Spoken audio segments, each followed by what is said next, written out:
in live at some future date to discuss this interactively. So on with the show. Bob, introduce yourself. Hi. Is my screen visible? First, it is. Good. Then I will hit F11 and start the timer. Yeah, actually, I sort of have introduction in here. Following Bill's announcement, I've increased the my font from 22 to 24 and somewhat increased the size of the screen, but still, I live with a busy screen. But let me start with, yeah, here's the summary, potential for big data. Yeah, CoSy is an APL/K level computational daytimer note-keeping environment and open to the chip APL. It sort of is the complement of what Don was just presenting. And it's my environment at the human end of things to maximize my productivity per unit time. I'll put it that way. APL and K find their market in complex global financial big data. CoSy provides a path for 4th to address those markets. And that really sort of reflects my background. This is actually one of the things that triggered this in the 4th programming group on Facebook.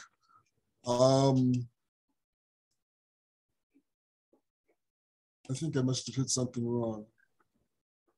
Anyway, or maybe I didn't hit it.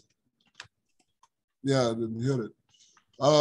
Yeah, it started with this comment on the 4th programming group.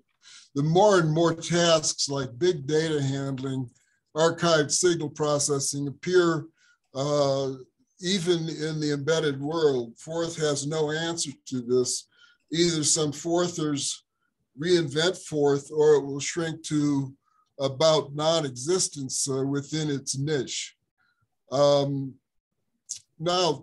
I've added some white space here, a la Bill. And I go through my path, how somebody who is coming from the Iverson end of computing languages is over here.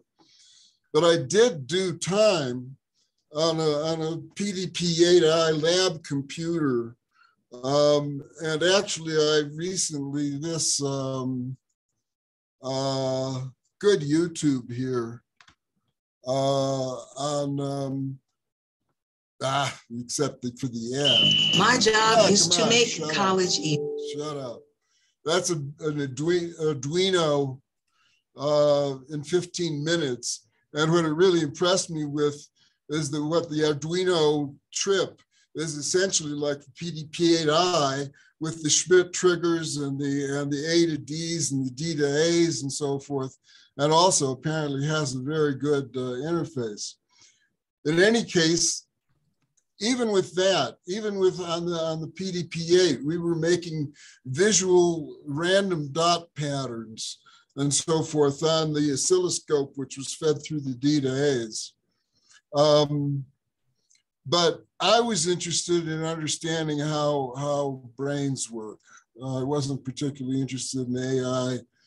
I had a brother who was brain damaged, and so that motivated me to spend the 70s trying to figure out a little bit of how you'd even think about how they work. So I ended up learning multidimensional math simultaneously, really with linear algebra and learning APL to be able to play with it until I grokked it. I love Heinlein's word. If you don't know, look it up. It's a beautiful word. But my interest was how do you even think about transformations of the patterns of activities on 250,000 optic fibers per eye? And of course, that was just absolutely orders of magnitude away from anything available at the time. But now you literally can be programming that. And this is sort of, in contrast to Prologue, in some ways, my interest is more on the nature of associative memory, which of course is very central to things. Anyway, when I lost my tenure in grad school, I went to IP Sharp Associates, and I just saw from dialogue, and Ian Sharp was a great guy, but I got fired for insubordination in 13 days. But in any case, Xerox, I got a job at, and it was running IP Sharp APL, which is when I got the CoSy as a 32-bit name for the global email system. One of the reasons why it's a strange thing. One of the reasons why APLs, and particularly K, are very good at big data is just simply because they follow what's an inverted timers. Actually, that probably shouldn't have been further down. On the 4th end, I mean, when I learned the 4th, it clearly was the way you get from a chip language to a dictionary capable of extending itself. But one of the things is in terms of whether 4th is good for big data, if you can do it well for one item, which is something you know 4th goes and gets you there, then you can do it well for many. And 4th, of course, has the simplest syntax. And it's about defining vocabularies, which is the same with APL. These two languages are about defining words, not programs. And what is unique in 4th is the recognition that language is a hierarchy, not a horizon. Because the idea of language as a horizon with a committee set definitions to a small set of symbols is a trap for APL. And APL and K are plural by default, by design. If you say in APL, A plus B, or in CoSy, A, B plus, and this is not totally generalized, genericized in CoSy, but fundamentally, that means add A and B can both be arbitrary trees, and A plus B, AB plus, means add every corresponding leaf on both of these two bushes. So it's that level of idea, and that is mathematical in nature. And these languages, while they were sort of originally the notion was that they would be used for scientific work, it ends up where the money is numbers with currency symbols attached. And KX, Arthur Whitney's KX, now it's under another company.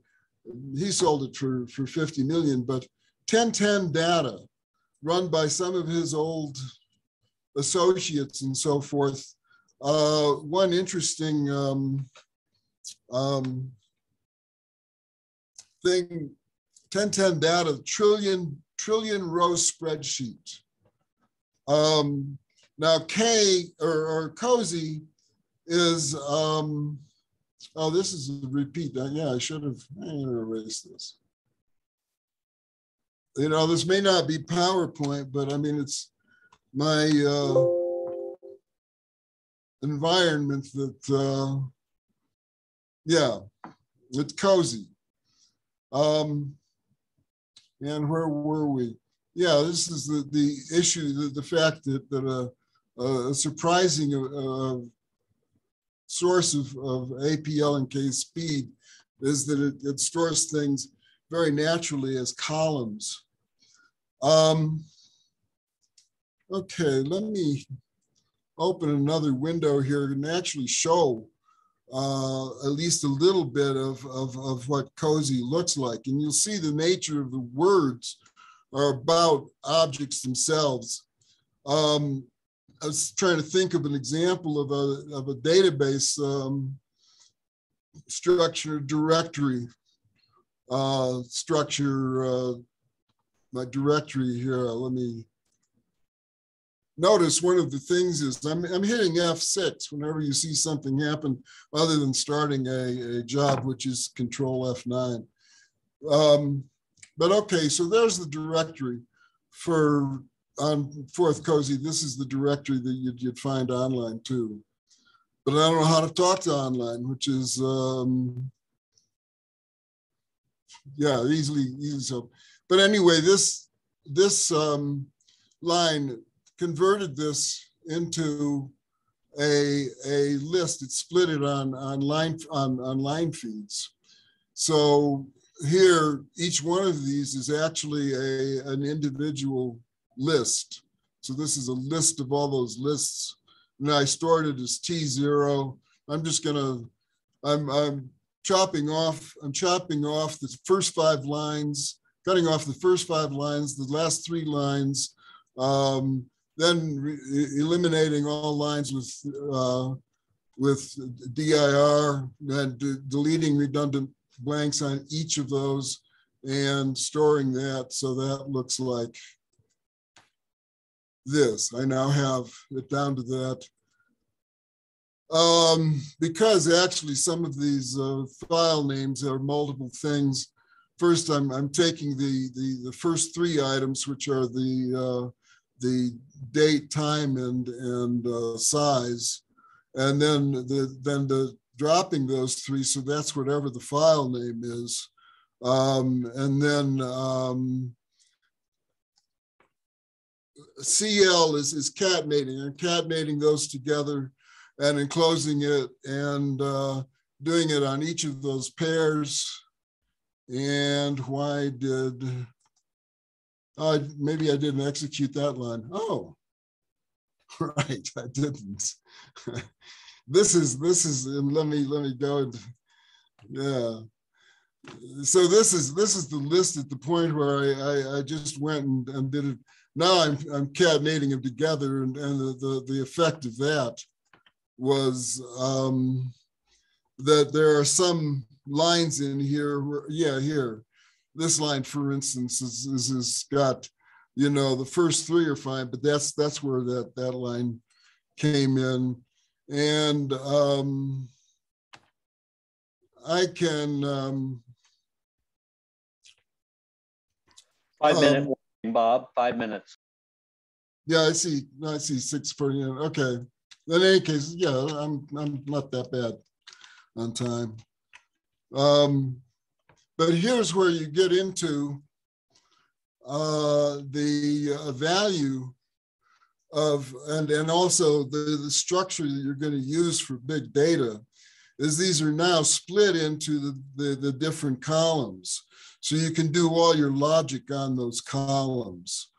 So that's an example of the nature of the language, and really you want to learn CoSy, learn APL and 4th, and CoSy is actually more powerful than those, and a lot of that power comes from the simplicity of syntax.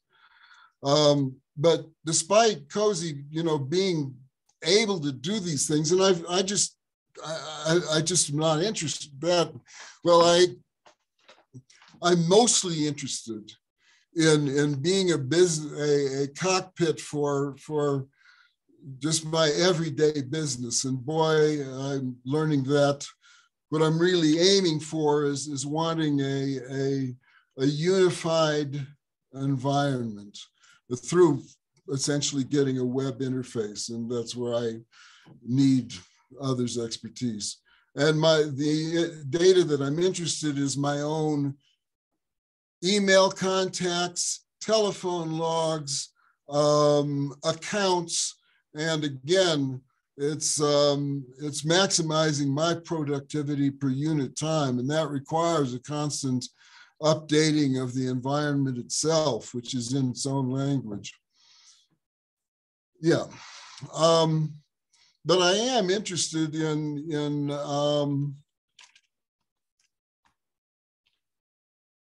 planetary physics. I've given some talks at Heartland, I talk at Heartland, and in those terms, I'm seeking an executable understanding of the differential in a voxel in an atmospheric, in a structure, in a map of the atmosphere of an entire sphere, entire ball, because mapping that over a spherical grid is relatively straightforward in an APL. And I've gone through this before, but fundamentally the object of a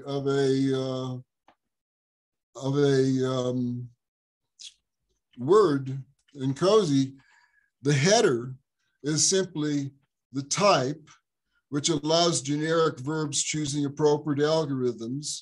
And type 0 is list of lists. And then most of what you see that's real transformations of things is just lists of lists. And this splat is the count, how many items in the list, so that can be factored from, you can factor out looping. And so you've seen a bunch of words that just go and do a thing over loops. And the reference count allows the automation of creating and freeing objects. I'll leave it there. And I'll just go and say, one of the things, if you have a project where this ability to do in a line what may take a page or more in raw 4th, if you want to add this vocabulary to your 4th, because this really is the highest level language. And let's create a 4th alternative to C-based high-level language. And I'll leave it there with 2 minutes and 12 on my clock. Hey, Bob. Yes. What application would you use CoSy on? And have you commercially? Is there anybody commercially using it for something? I muted him by mistake. I hope he unmutes and answers your question, but we need to get moving. We go by time of day, not talk duration. So if others go long, it's at the expense of other presenters. Go on, Bob. I'll get in touch with you. Thank you for your kindness and consideration. And I really appreciate all the presenters. Bill Ragsdale, now from Television City in Hollywood, we bring you 4th Jeopardy. Bill? Bill Ragsdale.